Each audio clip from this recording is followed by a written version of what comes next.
Hello, and welcome to another edition of Devin and Chris's amazing podcast.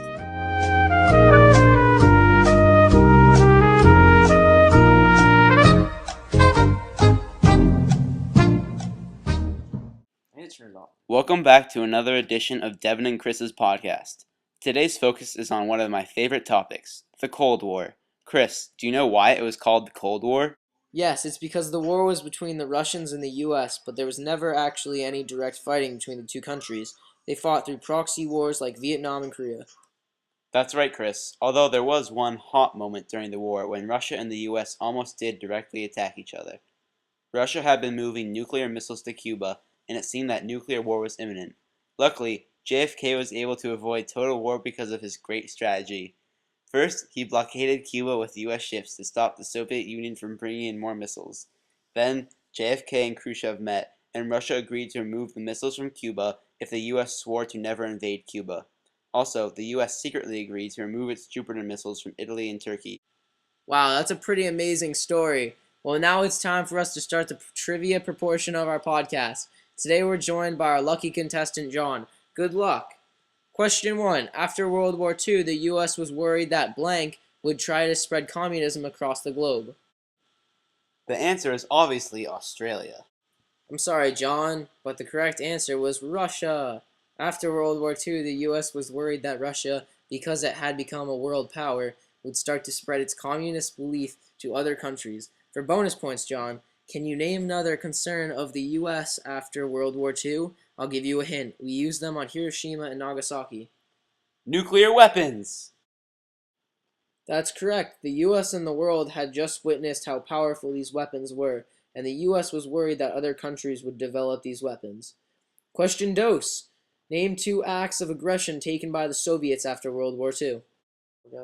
Well, there was the Berlin crisis where Russia cut off East Berlin by walling it off to the outside world.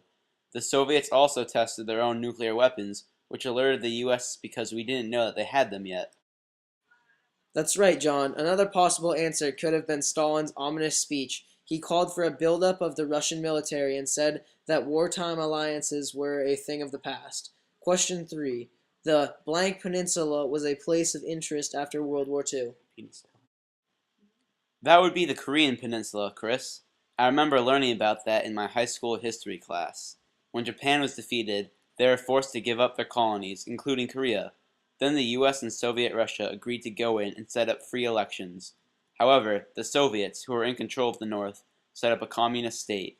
The North and South wanted to reunify, but the North was pro-socialist and the South was pro-democracy.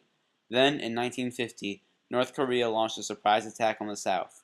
That's when the U.S. went to the United Nations and got their support to help South Korea. Eventually, a ceasefire was agreed upon, and the North and South were divided at the 38th parallel.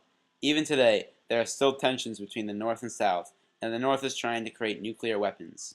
Also, the North hates the U.S. because in their eyes, it was our fault that the Korean Peninsula is still divided.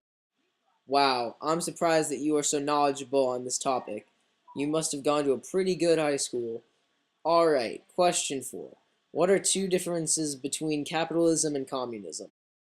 Well, in communism, there are no economic classes, whereas in capitalism, there is a lower, middle, and upper class. This means that the wealth is distributed equally in a communist system, but a capitalist system has varying levels of wealth throughout its citizens. Also, property is privately owned in a capitalist system, but in a communist system, all property is owned by the state. Correct again, John. You also could have stated that capitalism is often paired with democracy, and communism is also paired with socialism.